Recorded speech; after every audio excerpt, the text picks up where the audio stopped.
So it's a confusing time. We're going through a very traumatic, politically difficult time.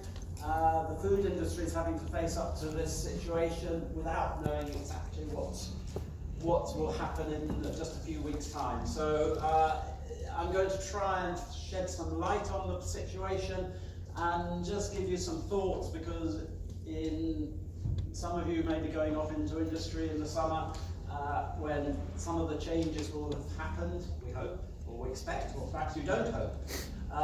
Anyway, there's a lot happening, so let's make a start. I wanted just get you thinking first.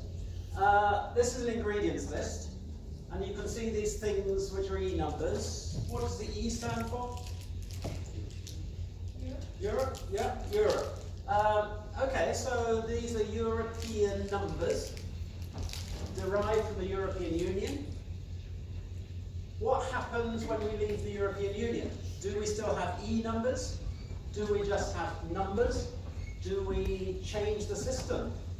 The fact that it's an E number, in fact, we're still allowed to use it. There's nothing to stop us using it, but that's an European system.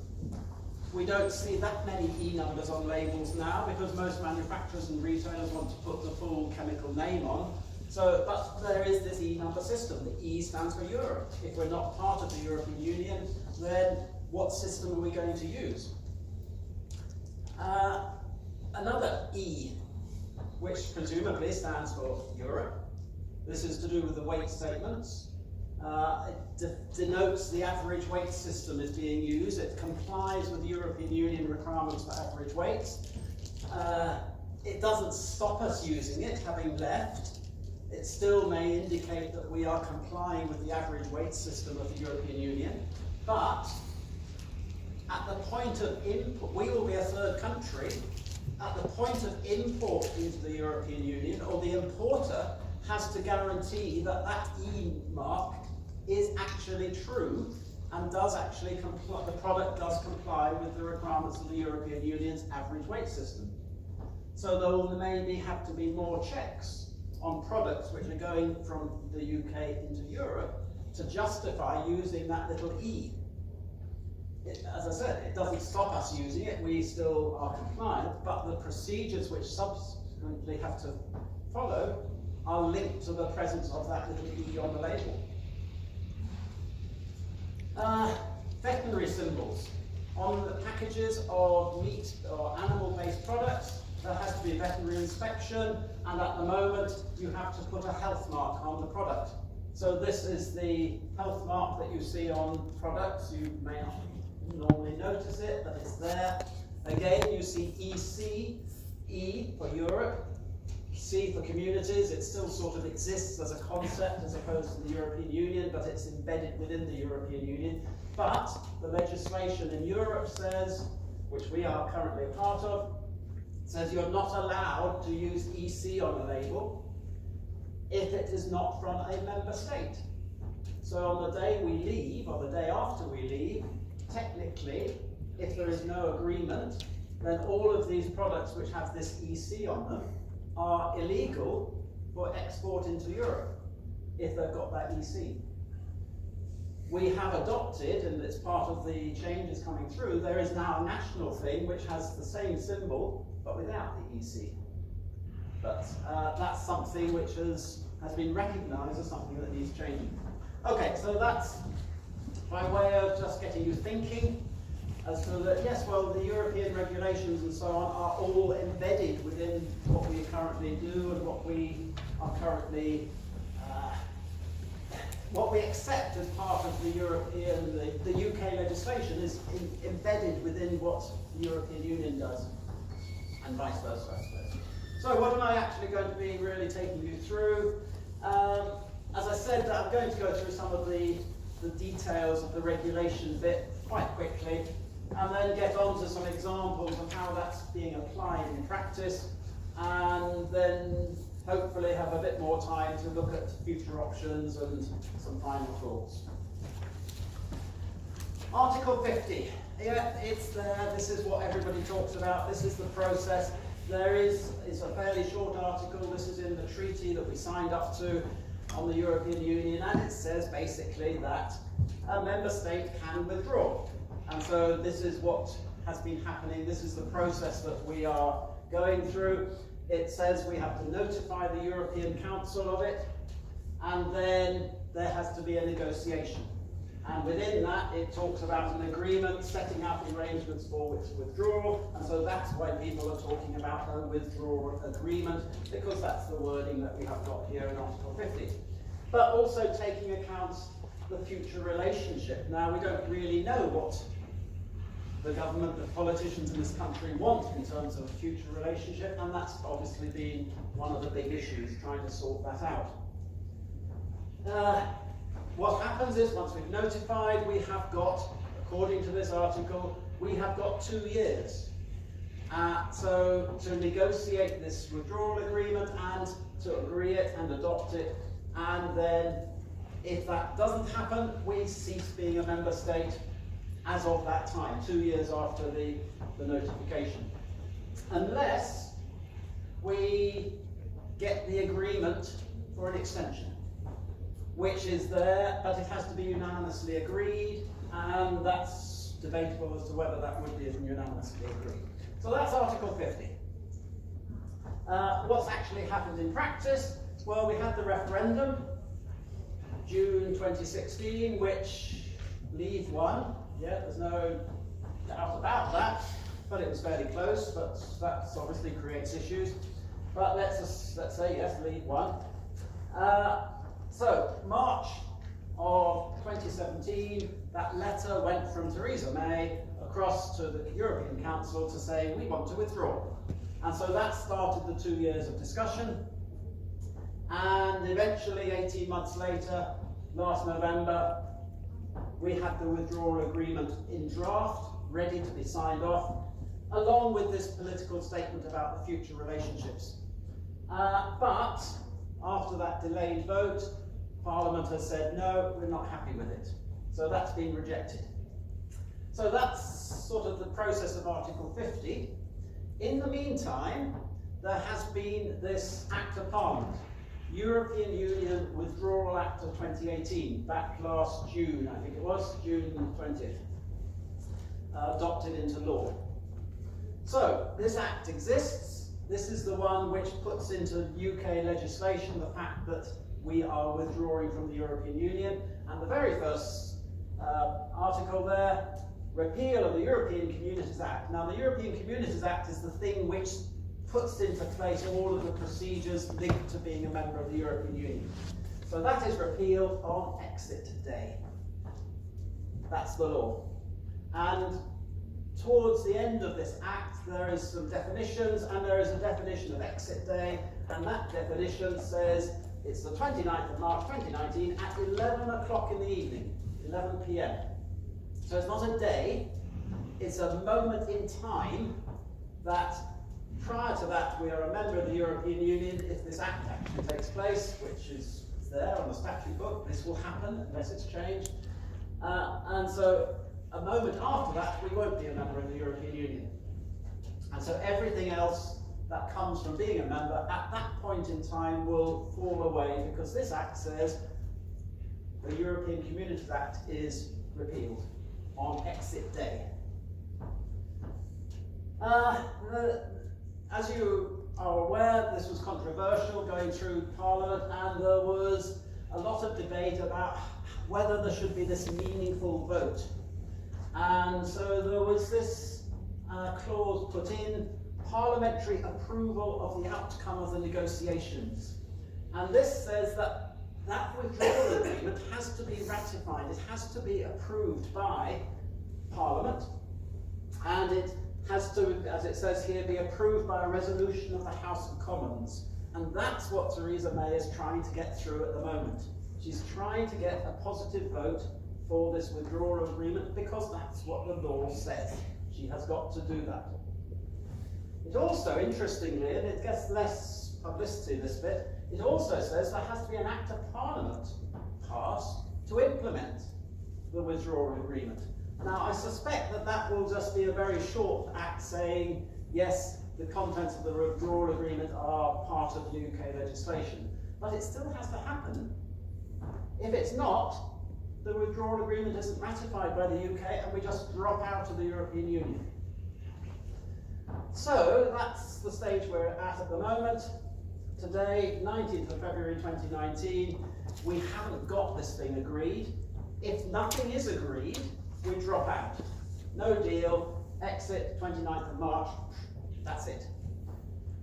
If the deal or some deal is agreed in time, and we get that extra legislation through, then on the 29th of March we exit the European Union, but the withdrawal agreement says that we will continue to implement all of the European legislation as if we were a member. We just won't be sitting there at the table discussing it. And during the transitional period, then we will negotiate our future trading relationship. And of course this then comes up to the Northern Ireland issue and the border with Ireland and what's going to happen about that border. I'm not going into that, luckily you're here. So that's the middle option, and the final option is to ask for an extension or to change our minds, have another vote, people's vote. So if we get an extension, or if we tell the European Union we don't actually want to withdraw after all, then we will remain as an EU member. So those are the options that exist at the moment. Will there be a legal vacuum? And I've had various people say to me, well, if there's no deal, doesn't all the legislation just disappear? Well, actually, the European Withdrawal Act thinks about that, and they've sorted this out. And essentially, there is this section which says that we will keep everything as it was the minute before we leave, as if it was UK law the minute after we leave. So nothing will change, in theory. And so this is what it says. It talks about retained legislation, and so direct European legislation, which means regulations and things, and most food law is currently European Union regulations. So that's what we apply in this country. All of that, the minute after we've left, will still be UK law, even though it's published in a European Union official journal. So nothing changes, in theory. But there are problems, because a lot of European legislation talks about things which we will no longer be part of. It talks about the Commission doing things. It talks about people applying to gain approval through the European Food Safety Authority, which won't be part of our system. So there are deficiencies. The legislation wouldn't work just simply the minute after if we haven't made some changes. So there is a provision here which says that there may be regulations to try and make sure that the legislation does work. Yes, what you put on the label may be still exactly the same, but how do you make sure that if you are applying for a new additive, how does that process work in the future? So there are problems, and so there are procedures in place to sort that out. And things like this, it talks about conferring functions. So if the European Food Safety Authority is mentioned in a European regulation, we've got to have a different system in place for that. So where have we got to? There are now, in the last 5, 6, 7 weeks, there's been a lot of publications coming out of draft legislation to try and cure these deficiencies. And I just thought I'd give you a flavour of this. These are some of them which have actually have been published in draft form. And they cover all sorts of things to do with food. They get additives, genetically modified food, controls, novel foods, food and feed, permitted radioactive contamination, hygiene, general food law, quick frozen foods, imports, animals, nutrition things, food and horses, nutrition, pesticides, organic. These are all sitting there as drafts for consultation, and they've all got to be put into legislation come exit day, because they will all enter into force on exit day to cure these deficiencies. So there's a huge effort going on to try and work out all of the little details which need to be sorted out, just simply not changing the law, but making sure it still works. Let's take some examples.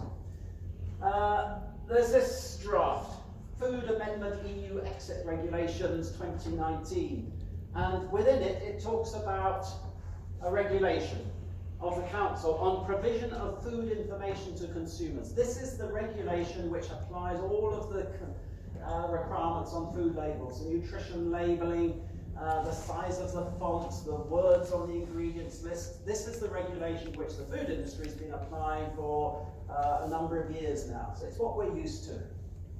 But it's sitting there as a regulation in the European Union. We need to take into account possible problems with it. So that's the regulation, the European regulation. And so this amended regulation, UK regulation, will make some changes. And some of them are quite sort of simple things, making it, converting words such as the union provisions, which is a European way of saying things, into something which complies with our Withdrawal Act. So it's changing just a couple of words there, putting in something which makes sense in our legislation. Another one here is, again, it's just a tidying up. All food products have to have a type of a name on it. It might be a legal name, it might be a customary name, or it might be a descriptive name. And there is a definition of legal name in the European regulation, and that's got words like union provisions and provisions applicable in the member states. So tidying that up for the application of the United Kingdom, that will read like that rather than that. Okay, it doesn't make much difference, but it makes the legislation usable. There's another one here in the European regulation. It talks about the language on a label. It talks about language easily understood by the consumers in the member state where the food is marketed. Well, that doesn't really make much sense in the new world that we'll be in. So they've just simply changed it. Shall appear in English. So that's hopefully going to work. Nutrition and health claims, another big area where the food industry has a lot of information, a lot of business tied up with the application of nutrition claims on labels or the application of health claims on labels, and these are tied up with a European Union regulation.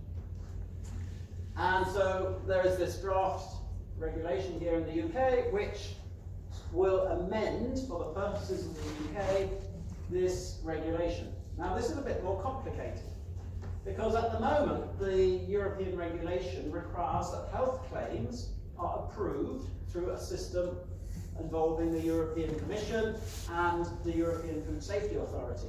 Well, we won't want to use that system in the future. We need to have our own system in place. So we need to provide a system for the UK food industry to get approval for health claims. So what this UK draft regulation will do, will take Article 18, as an example, from the regulation, European regulation on nutrition and health claims, and it will make some changes to it for the purposes of application here in the UK.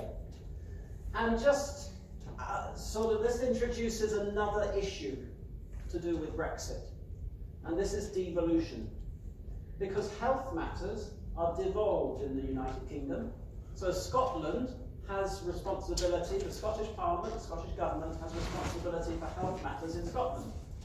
So I don't know if you remember, but a year ago when the Withdrawal Act was being debated, there was a lot of discussion about how much will be devolved to the regional parliaments or assemblies.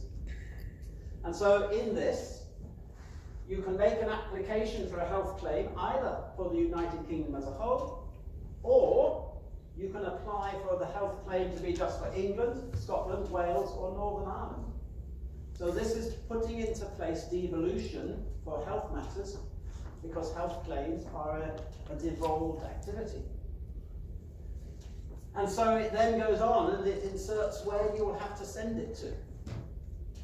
What a competent authority? Well, yeah, okay, Food Standards Agency, Department of Health, well, yeah, it will be defined. It's the Secretary of State in the UK, it's the Secretary of State for Health at the moment.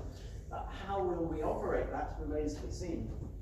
But there's potential for all of these different parts of the United Kingdom to have different systems in place, which is a complication with Brexit, that we haven't got that overarching European Union system in place. It's devolved. So then how are we going to do the assessments? Well, the original article in the European regulation talked about the authority, the European Food Safety Authority. Well, we're not going to use them in the future. So, okay, let's change that, and we're going to have an expert committee. So if you have difficulty getting hold of some of your lecturers at the moment, just wait till they're all sitting on these expert committees, trying to give the government some sort of idea about nutrition or health claims and things. Well, that's maybe where they're going to be in the future, sitting on these committees. But that's tidying up the legislation to make it usable. But it does introduce this difficulty with, well, who's going to approve these things? Who are going to be these? How are we going to create all of these expert committees? Oops, pressed the wrong one. So, that's just been my quick run through of the legal position where we are. What might we do? Either with a hard Brexit, 29th of March, or at the end of the transitional period, when we've given up the responsibility of matching what's happening in Europe. Well, one of the difficulties some of my colleagues have at the moment, or former colleagues have, is that they work on prebiotics and probiotics. And one of the problems they've faced is that the European Food Safety Authority has been unwilling to grant approval for the use of these things as health claims. And so if you use a word prebiotic or probiotic on a label, it's considered a health claim because it creates in the mind of the consumer the impression that this product is healthy. And therefore the use of these words is prohibited unless they get approval through the European Food Safety Authority. So something like this, which is from America, a probiotic supplement, you can't buy that type of product labelled like that in the UK now, but set up these expert committees, get people like Bob Raskell on the committee, and whoa, you may well get approval to have a probiotic supplement and labelled as such. Maybe not, but we will have our own expert committee potentially allowing that. We could adopt something called nutrient profiles to restrict nutrition and health claims on high sugar or high fat foods. This is something which has got stuck at the European level. It's been sitting there in the regulation, the ability to adopt nutrient profiles, which would then prohibit the use of nutritional health claims on certain products if they were high in sugar or high in fat. But no one's come to any agreement as to what is high in sugar or high in fat, and therefore what should actually have the prohibition on using that claim. But we could, if we wanted to, once we've left, we could implement nutrient profiles. So something like this product, a light condensed milk, light because it's made from skimmed milk rather than full fat milk, and therefore it's got much less fat, well, a little bit, it's got less fat, but it's got 0.1 grams of fat, but the sugar content is 30 grams. Now, we could say that as far as we're concerned in the UK, that product isn't actually healthy, and therefore it shouldn't be making a nutrition claim, and putting light is regarded as a nutrition claim. So that's a bit of freedom which we are able to do in the future, if we want to. We could require front of packs to have some sort of extra nutrition labelling on, and one of the things the government did actually say, sort of a month or two after the referendum, when they were publishing a public health policy document, was one of the options, one of the freedoms we get in leaving the European Union is to do certain extra things, and one of them might be to put spoonfuls of sugar as a sort of an indicator on a label, not just traffic light schemes, but actually indicate spoonfuls of sugar. We could do. We'd be free to do it if we wanted to. We could, now I'm getting a bit more controversial, we could authorise new and improved GM crops and foods. And the current government has been moving slowly but surely towards recognising that there may well be value in having certain more GM crops available. It's got stuck at the European level because certain countries in the European Union are very opposed to GM, much more opposed than we are. Some countries, Spain in particular, is more willing, more liberal in terms of growing GM crops. And the UK is sort of in the middle there, and as I say, drifting perhaps more towards the positive recognition of the value of GM. So that's a possibility. We could do that. That would maybe free up imports from the United States, perhaps more. We might get better, we might need to do that in terms of a trade deal with the United States. But of course that then creates difficulties because that then might create barriers into Europe. A bit more controversial, perhaps even more controversial, use of hormones in cattle for beef and milk production.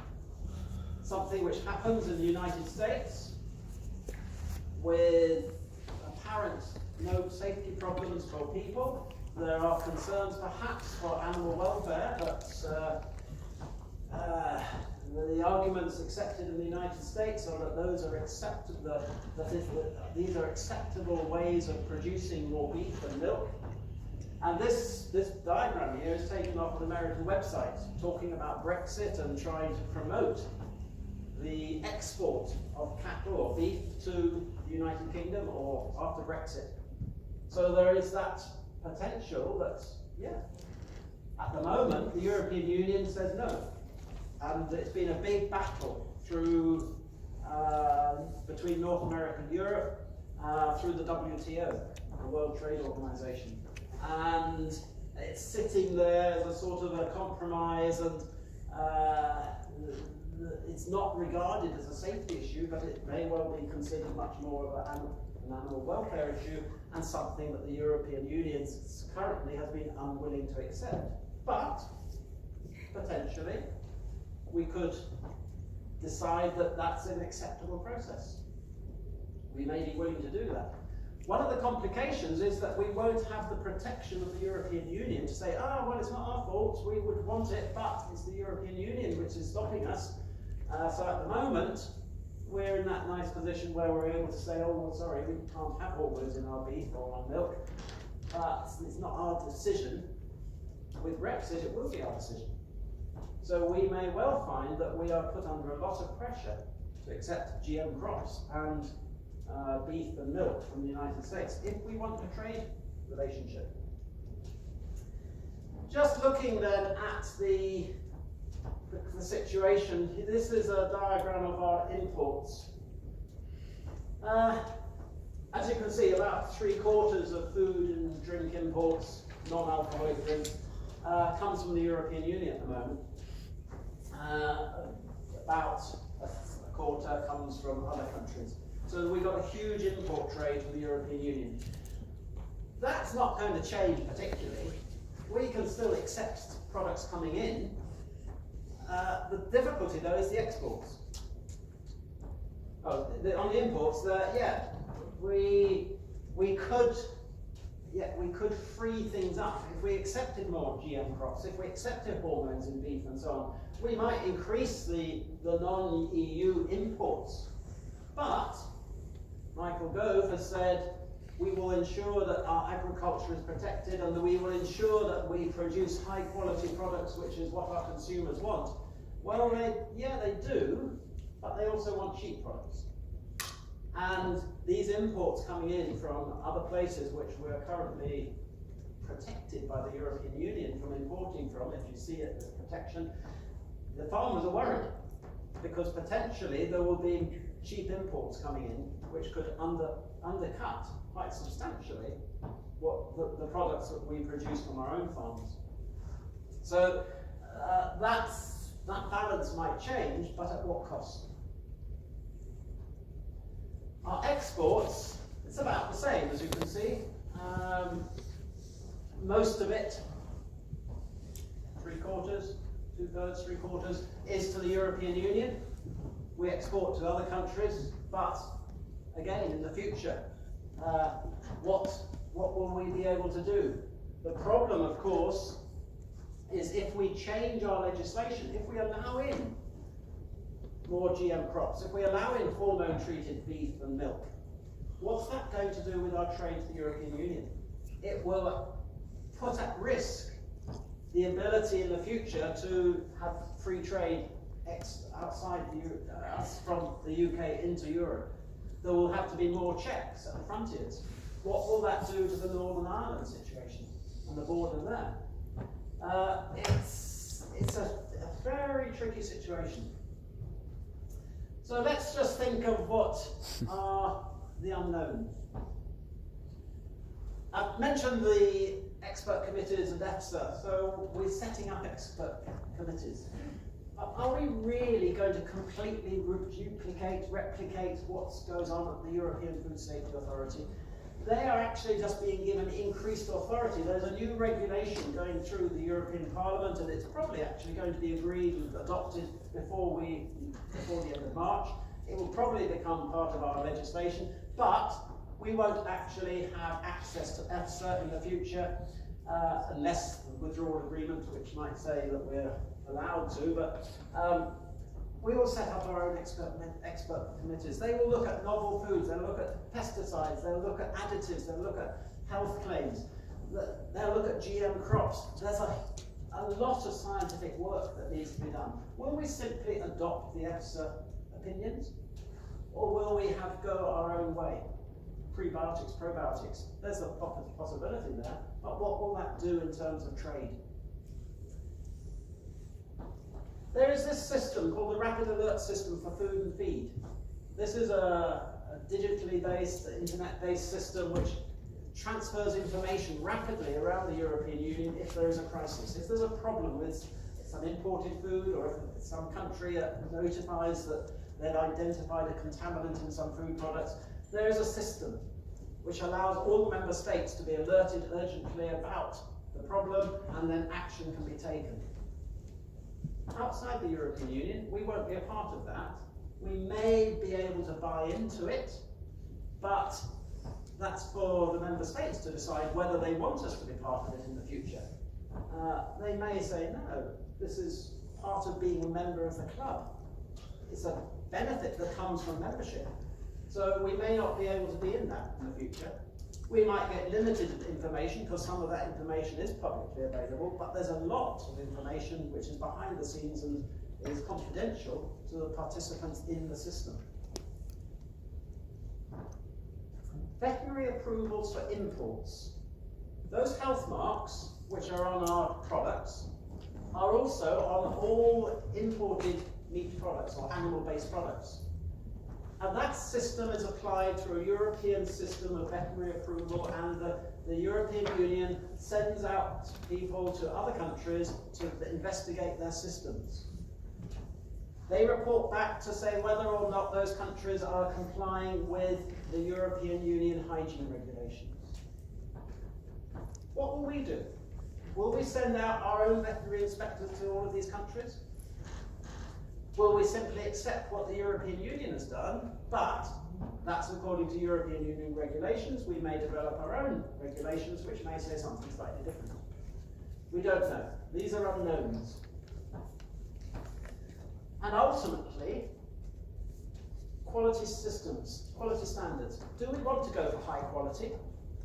Which is, as I said, Michael Gove is saying, yes, we will maintain those standards. That's what a lot of consumer organisations are saying. We want to ensure we maintain high standards. But we're in a situation where we are in a global market.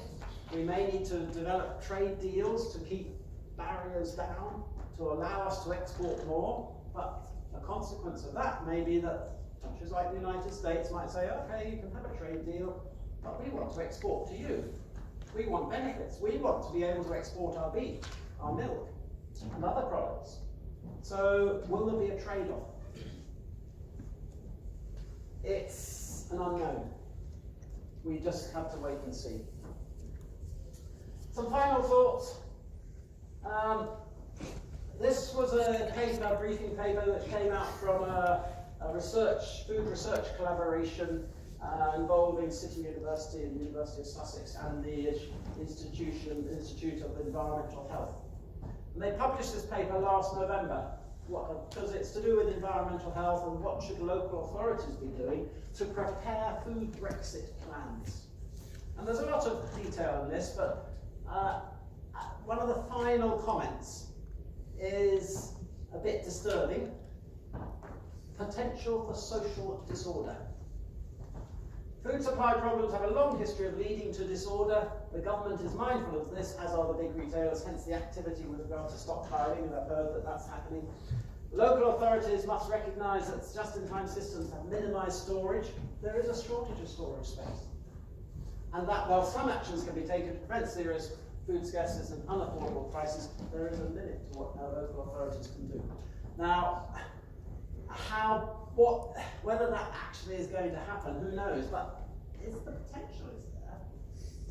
Very unlikely, I suspect, but this is what local authorities have been told to just think about this. What can you do as a local authority enforcement officers? How can you minimise the potential for this actually happening? Don't worry though, this is the one little bit of politics. Don't worry, we're completely prepared for March the 30th, 2019. We've got our can of beans and we've got some headache tablets. Stopped piled away. Okay, so I hope that hasn't been too regulatory, but I hope it's given you some thought. We've got 38 days to go as of today. So there's a lot still to be done. We haven't got the agreement. We haven't got really an idea as to what option is going to be going through. There are lots of unknowns there. I've tried to help you get an idea so that if you're talking to other people, you've got a better idea as to what's going on, why it's happening, that there will still be laws after exit day, whatever happens. And ultimately, just good luck. It's your future more than my future. And you're going to be, if you're working in the food industry, you're going to be the ones coping with the fallout from this. I'm just observing it and sort of an interested bystander. But I'll have a lot of work to do updating my website to get all of this information on there. But there are people out there who are having to cope with this as of now, trying to plan for the future. And so, as I say, you're part of it. So good luck. Thank you.